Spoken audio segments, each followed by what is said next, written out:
Mia Reynolds had always considered herself a rule-abiding citizen. As a successful lawyer, she spent her days navigating the complex maze of the legal system, advocating for justice and fairness. But when she bought her dream home in a quiet suburban neighborhood, she never expected her most formidable challenge to come not from her clients, but from the very organization tasked with maintaining order in her community, the Homeowners Association, HOA. Her two-story house, nestled at the end of a cul-de-sac, was everything she had worked for. The spacious backyard, perfect for her golden retriever, Max, and the meticulously maintained front yard, flowers bursting in color and a porch that welcomed visitors with open arms, was her personal sanctuary. She poured love and care into every corner of it. But little did Mia know, her slice of suburban paradise was about to be shattered by a woman who took the HOA's rules too far. Karen Winters, the HOA president, was infamous for her zealous enforcement of the neighborhood's strict rules. She was the self-appointed queen of the community, acting as if the HOA's regulations were her personal law. With her bleach-blonde hair always impeccably styled and her clipboard never far from her hand, Karen was on a mission to rid the neighborhood of any trace of individuality, especially when it came to the properties of her neighbors. It started innocently enough. Mia received a notice in the mail. At first, she thought it was a routine letter about maintaining the yard. But as she read on, her jaw dropped. The letter accused her of having an unapproved bird feeder in her front yard, citing a bylaw that Mia had never even heard of. The fine was steep, $200, and the notice threatened further action if the violation wasn't corrected immediately. Mia couldn't believe it. Her bird feeder had been there for years without a single complaint. It was a small, decorative piece, the kind that added charm to her property. Max loved watching the birds, and Mia enjoyed the peaceful moments it brought her. But to Karen, it was an infringement on the purity of the neighborhood. It didn't take long for Mia to realize that Karen wasn't just enforcing rules. She was exercising power. What followed was a series of increasingly absurd demands. First, it was the bird feeder. Then, Karen began to scrutinize Mia's mailbox, declaring its color inappropriate. Before long, she was making passive-aggressive remarks about the placement of Mia's outdoor furniture.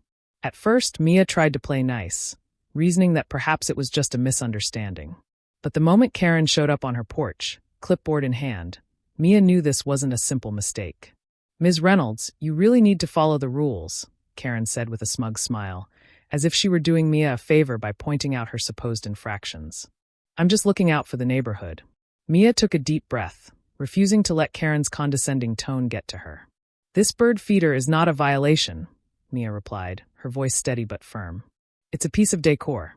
I'm not removing it." The confrontation was brief, but it set the stage for a much larger battle. Mia had no intention of backing down. After all, she knew her rights. And if Karen thought she could bully her into submission, she had another thing coming. HOA's first power move. The first fine wasn't the end of it. Mia knew Karen's sense of entitlement would only escalate, but she wasn't prepared for how far Karen would go to enforce her version of order. Less than a week after their confrontation, Mia found another letter taped to her door. This one was even more serious, a $500 fine for having unsanctioned exterior modifications on her property. Confused, Mia opened the letter. The explanation was vague, as it often was with Karen. Apparently, the HOA took issue with a small, tasteful garden shed Mia had placed near the back fence. It was a project she had completed with the help of a local contractor, something meant to add convenience and function to her property. But to Karen, it was a violation. Mia scoffed at the absurdity. A shed wasn't a crime. Yet, there it was in black and white. The HOA had decided it was unauthorized, and a fine was issued. "I'm not paying this," Mia muttered to herself as she reread the letter. Her legal mind kicked in. She had already begun to research the neighborhood's zoning laws, and from what she could tell, she wasn't breaking any of them.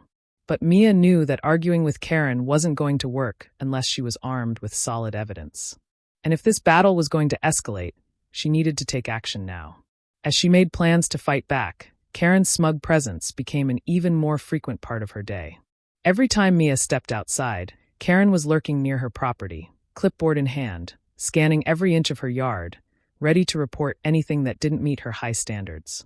But the final straw came when Mia noticed a strange van parked across the street. She hadn't thought much of it at first, but the longer it sat there, the more it seemed out of place. That was until Mia caught sight of Karen's unmistakable figure slipping into the van and handing an envelope to the driver. She watched as the van drove off, and Mia immediately felt the first pang of unease. What was going on? It wasn't long before Mia realized that Karen wasn't just sending letters. She was using the HOA's influence to involve inspectors who were likely not even qualified to enforce such trivial rules. And this was only the beginning. Soon enough, Karen would drag in other authorities, possibly even law enforcement, if it meant getting Mia to comply. Determined not to let this slide, Mia took the first step in standing up for herself. She called a meeting with her attorney to discuss the fines, explaining the situation in full detail. After all, as a lawyer herself, Mia was well-versed in the law, and she knew the HOA didn't have the power to trample on her rights without cause. The next day, Mia fired off a letter to the HOA, citing the legal protections that safeguarded homeowners from arbitrary fines. She pointed out the discrepancies in their claims, including the vague and often contradictory explanations they provided.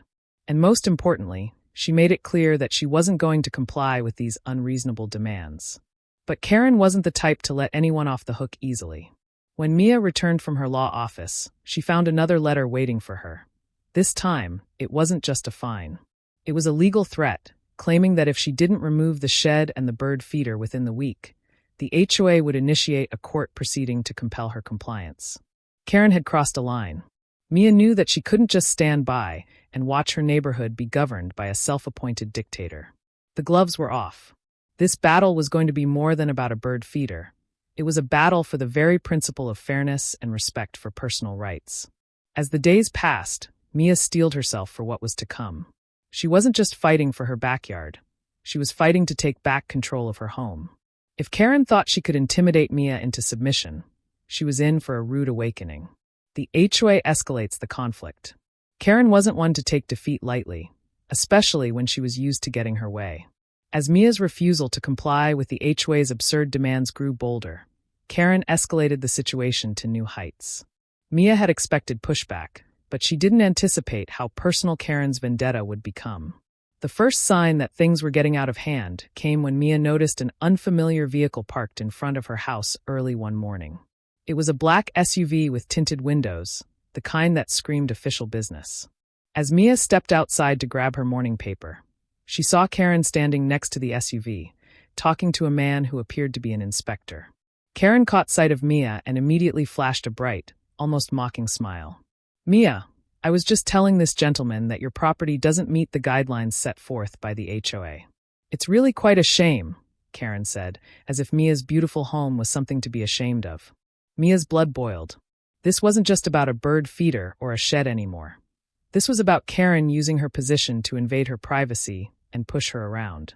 Karen had arranged for an inspection, hoping to find more violations to levy fines against. "Karen, you know as well as I do that this is harassment," Mia said, her voice steady despite the fury building within her. "You can't just send random inspectors to my property without cause. What are you trying to prove here?" The inspector shifted uncomfortably, clearly not wanting to get involved in the middle of this conflict. "I'm just doing my job, ma'am," he muttered, but it was obvious he wasn't buying into Karen's power play. Mia stood her ground, making it clear that she wouldn't allow her property to be treated like a battleground for Karen's personal vendetta. "If you want to inspect my property, you'll need a court order," Mia snapped. "Otherwise, I suggest you leave." Karen's eyes narrowed, but she said nothing, and the inspector quickly backed away from the situation, muttering something about getting the proper paperwork. As he drove off, Karen shot Mia a cold look, the kind that promised retaliation. But Mia wasn't done. With Karen crossing every line, Mia had decided to fight back in the only way that made sense. She had already started digging into the HOA's financials, looking for any hint of corruption or wrongdoing. If Karen thought she could use her position to force Mia out, Mia would expose the HOA for what it really was. Mia started by reviewing the records the HOA had publicly filed. There were discrepancies in the fines issued versus the actual paperwork, and she found several instances where Karen had signed off on violations that were either vague or non-existent. It was clear now that the HOA wasn't just enforcing rules. They were using the rules to bully and intimidate residents. That's when Mia decided to dig deeper. She reached out to former residents of the neighborhood, some who had lived there long before Karen took over the HOA. It didn't take long for Mia to find out that the HOA's overreach wasn't a new phenomenon. In fact, there were rumors of bribes, under-the-table deals, and a corrupt system that had been running unchecked for years. A former neighbor, a retired police officer named Tom, told Mia stories of how Karen had once managed to have violations disappeared, for a select few, those who paid her special fees. Tom's story was just the tip of the iceberg, and Mia was determined to uncover every shady deal Karen had been involved in. As the investigation unfolded, Mia started to feel a sense of clarity she hadn't had in months. This wasn't just about her. It was about the entire neighborhood, all of them victims of Karen's unchecked power. She wasn't going to let Karen's corruption go unchallenged. Mia was ready to strike back, not just with legal action, but by rallying the community around her. But Karen wasn't going to give up that easily. She could sense that Mia was getting too close to the truth, and she escalated the situation even further, making empty threats and continuing to push for more fines and penalties. It was clear now that the battle was no longer about rules. It was about power. Mia had to prepare for the fight of her life, but she wasn't backing down. The community was starting to take notice, and Mia was beginning to gain allies.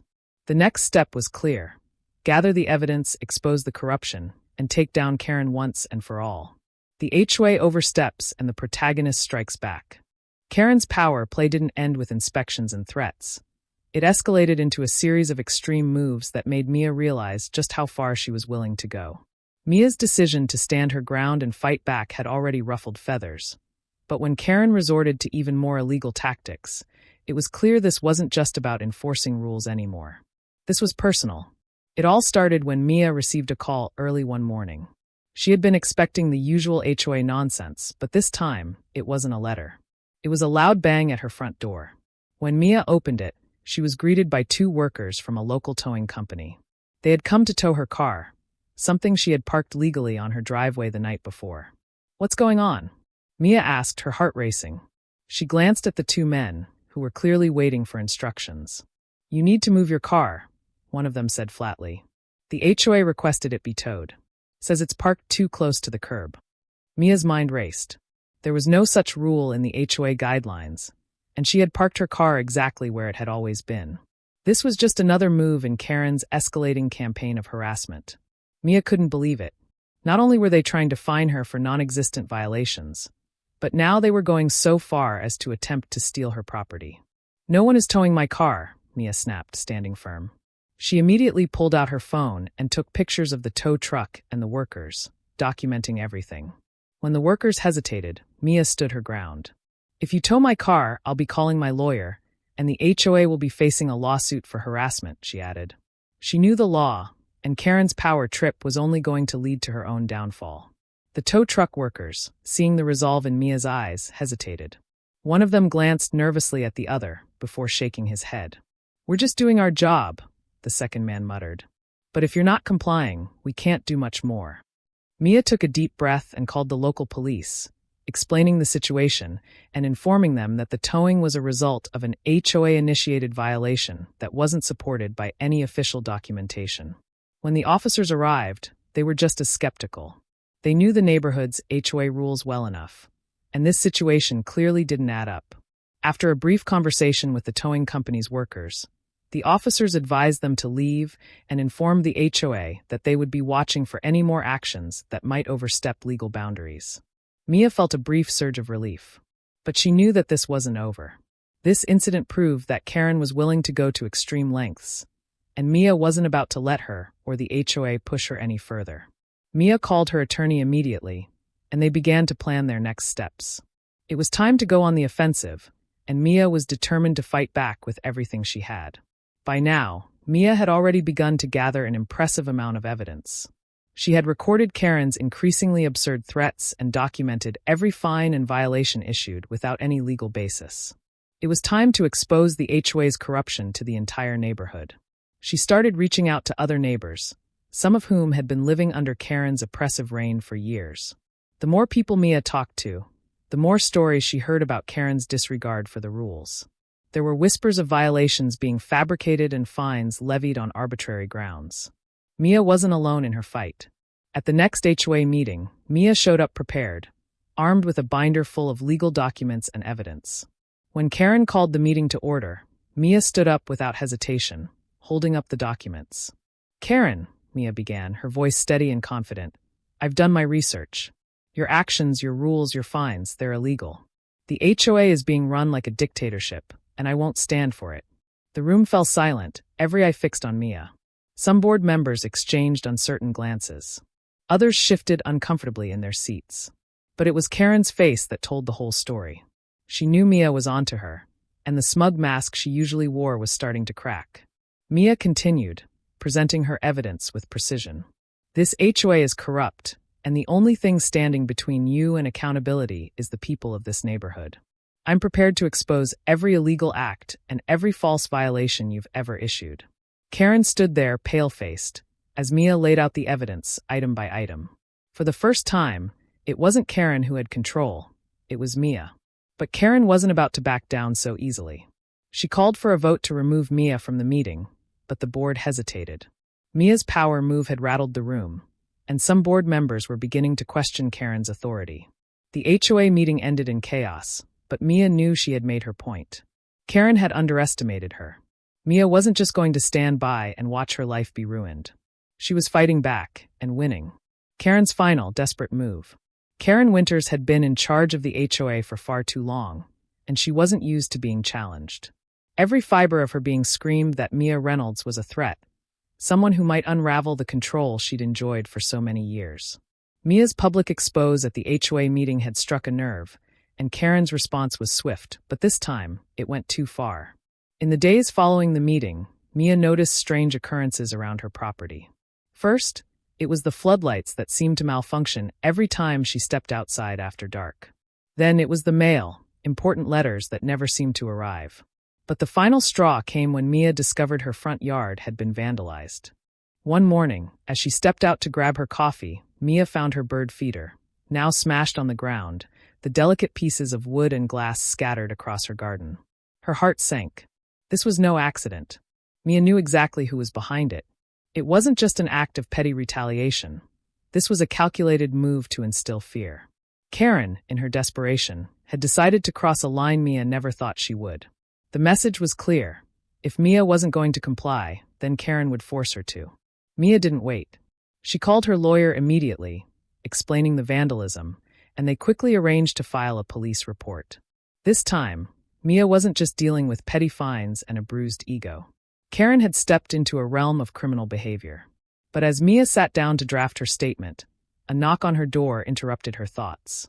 To her surprise, it was the police. They had come to talk about the vandalism, but also to inform her of something far more alarming. Apparently, Karen had been caught trespassing on Mia's property the night before. Security footage from Mia's cameras showed Karen sneaking around her yard, likely attempting to plant more evidence of violations to further her case. It wasn't just illegal, it was brazen. The police officer looked Mia in the eye.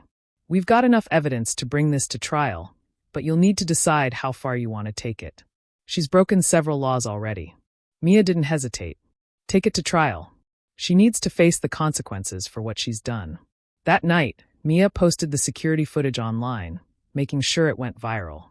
By morning, the entire neighborhood knew what Karen had done. The story spread quickly, and soon, even the HOA board members who had been too afraid to speak up started backing Mia. No one wanted to be associated with a leader who resorted to such desperate, illegal tactics. When the next HOA meeting was called, it was a far different atmosphere. Karen walked into the room with a look of utter defiance, as if she were still in control.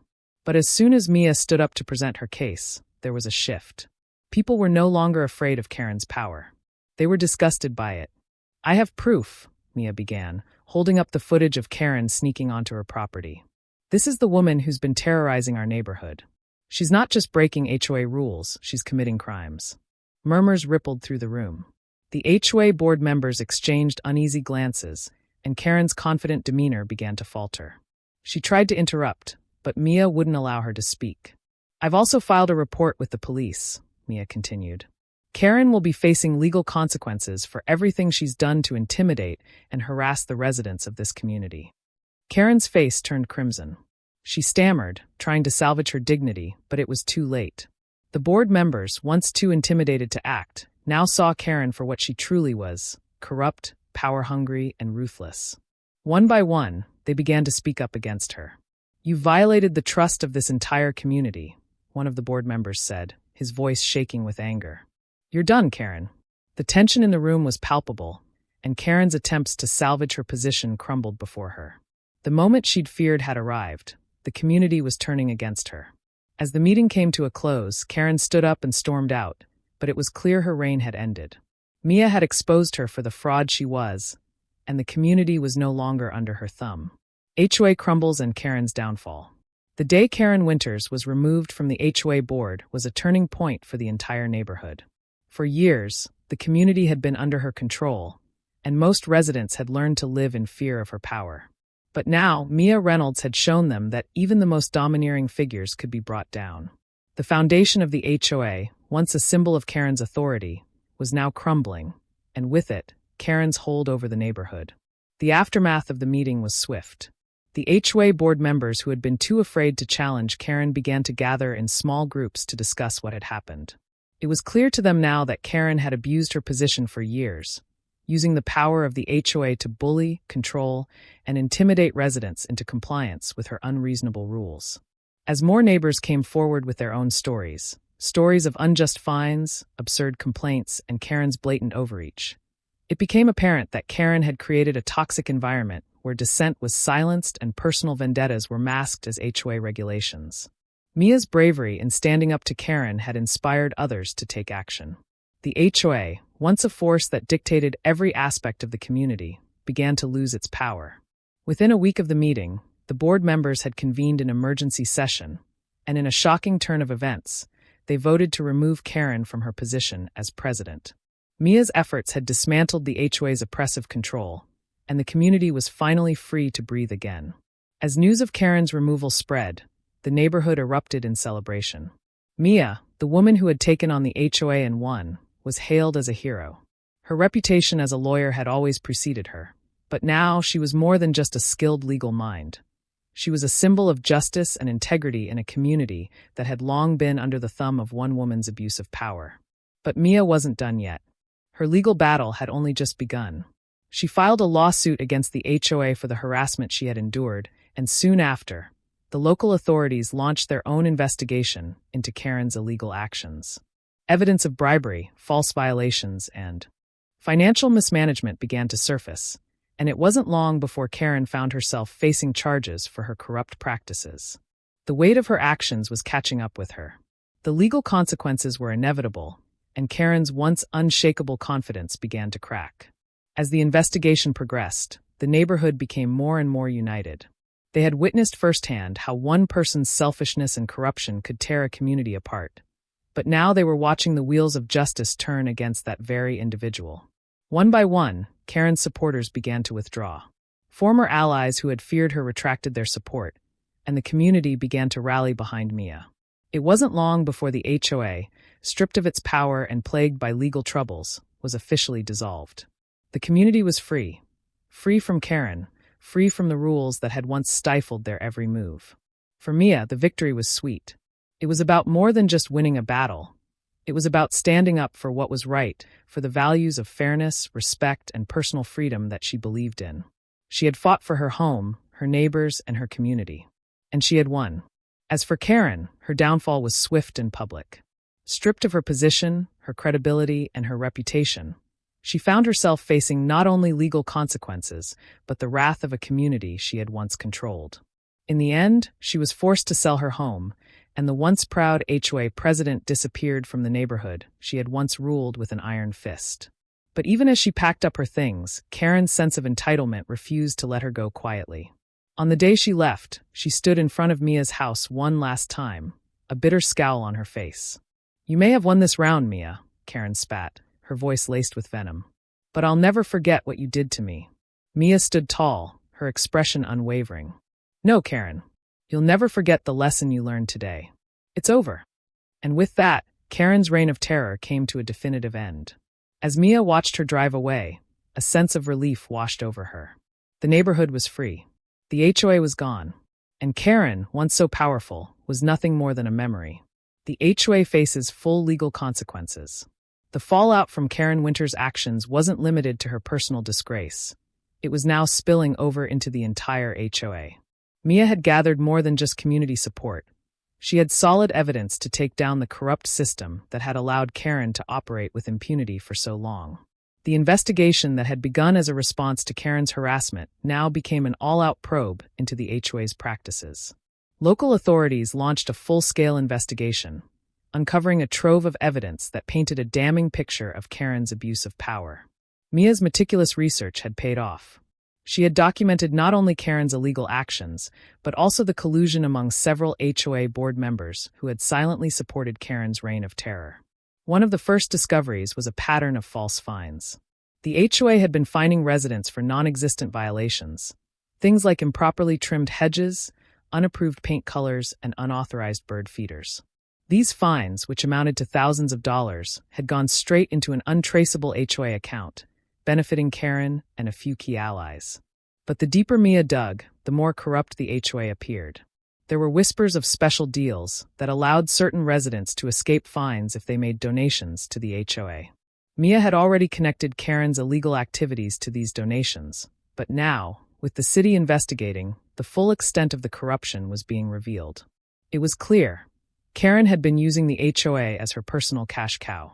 The local news picked up the story, and soon, the entire town was talking about the HOA scandal. Mia found herself being approached by former board members, some of whom had been too afraid to speak out during Karen's tenure.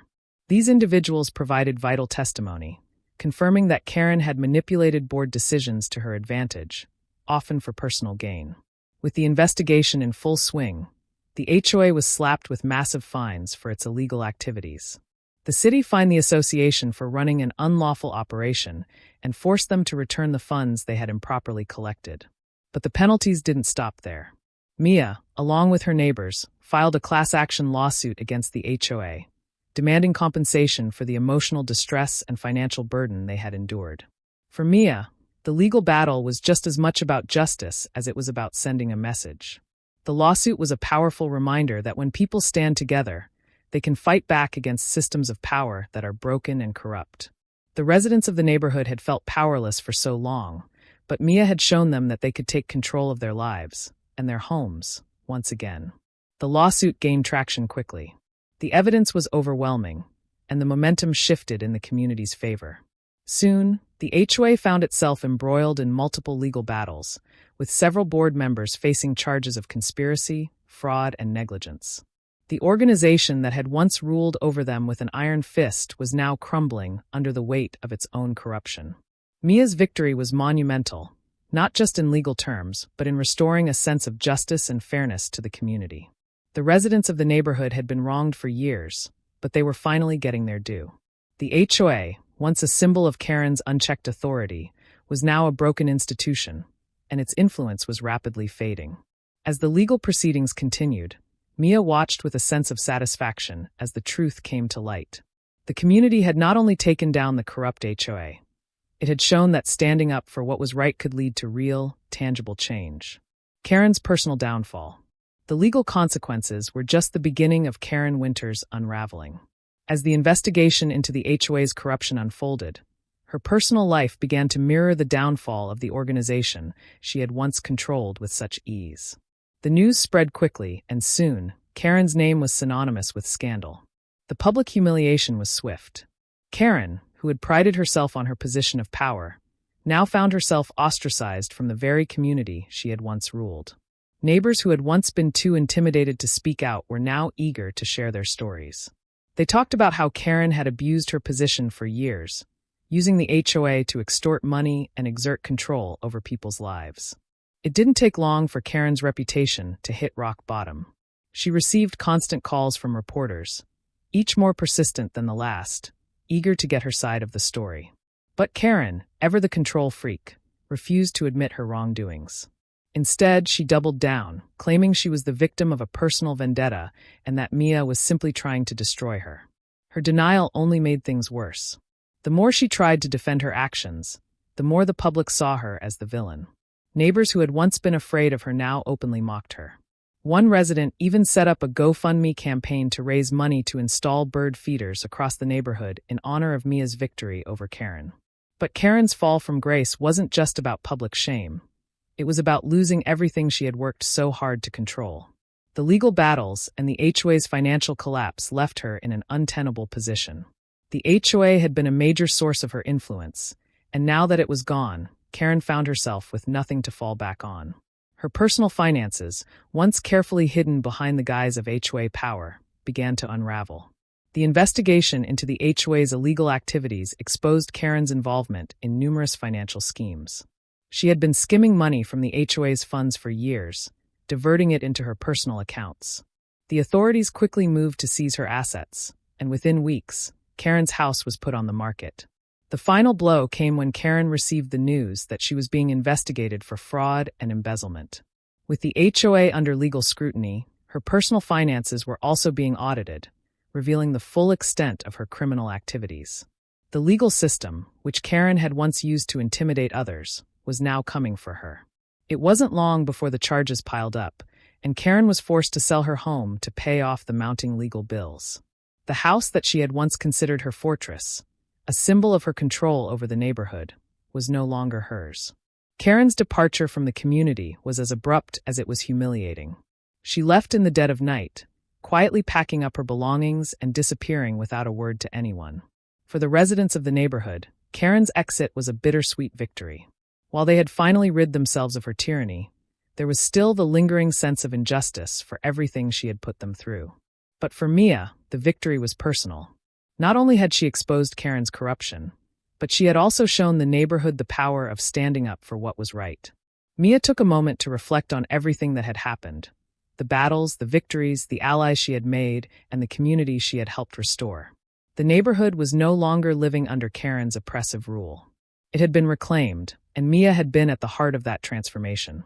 As for Karen, her legacy was now one of disgrace. She had learned the hard way that no amount of power, money, or intimidation could protect her from the truth. The very system she had tried to manipulate had ultimately brought her down, and in the end, it was her own actions that sealed her fate. Epilogue and final mic drop. Life in the neighborhood was never the same after Karen Winter's downfall. The oppressive atmosphere that had once lingered over every front porch, every lawn, and every homeowner's decision was replaced with a sense of freedom and renewal. People who had kept their heads down for years, too afraid to speak out, began to reclaim their voices. It wasn't just a victory for Mia, it was a victory for the entire community. As the months passed, the HOA was formally dissolved, and the neighborhood started to thrive again. Residents no longer feared being fined for trivial violations. People began to personalize their homes, plant gardens without approval, and enjoy the simple pleasures that had once been stifled by Karen's petty rules. There was a new sense of camaraderie, as neighbors found themselves working together to create a community that was truly their own, one based on respect, not fear. Mia's victory became a legend in the neighborhood. She had not only defeated an overreaching HOA president, but had also inspired everyone to stand up for their rights. At every community gathering, people would tell the story of how Mia had fought back against a system that had seemed invincible. They'd joke about how Karen's last words were filled with bitterness, but Mia had the final word. One Saturday morning, as Mia sat on her porch, sipping coffee and enjoying the peace that had finally returned to her life, a neighbor walked by, holding up a bright, colorful envelope. "Mia," the neighbor called out with a grin, "you might want to take a look at this. I think we've got another HOA violation coming your way." Mia chuckled, shaking her head. It was a joke, of course. The neighborhood had become a place where people could laugh and live freely, without fear of arbitrary fines. The spirit of unity that had been born from Karen's defeat was stronger than any rule could ever be. The neighbor handed Mia the envelope, and with a smile, she opened it to find a mock HOA violation. It was a tongue-in-cheek reminder of just how far they'd come. "Violation, excessive freedom," it read. Fine, absolutely nothing. Everyone around Mia had learned that while rules could be imposed, the community's true strength lay in their unity. And Mia had reminded them all that standing together meant no one, no matter how powerful, could take away their right to live freely.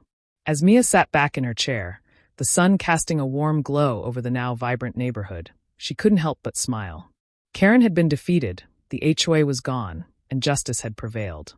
The neighborhood was finally free, and Mia had played a pivotal role in making that happen. And just like that, as the scene faded to black, the legacy of Karen Winter's fall became a lesson for everyone. When you stand up for what's right, the system might break, but the truth will always prevail.